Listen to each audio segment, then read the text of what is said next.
het Sluisgebouw in Heel is deze week de start gemarkeerd van het project Verlaging Dam Lateraalkanaal.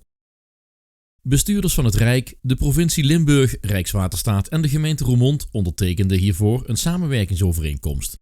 Met deze ondertekening start de planfase van het project dat moet bijdragen aan een betere bescherming tegen hoogwater in Roermond en omgeving.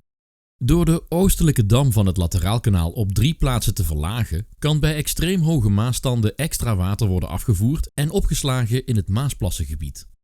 Volgens wethouder Dirk Fransen biedt het project naast extra veiligheid ook kansen voor recreatie en toeristische ontwikkeling in het Maasplassengebied. De komende periode wordt gewerkt aan de verdere uitwerking van de plannen. De uitvoering van het project staat voorlopig gepland voor de tweede helft van 2027.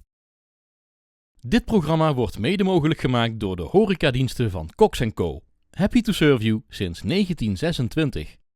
En kampeerwinkel Roermond.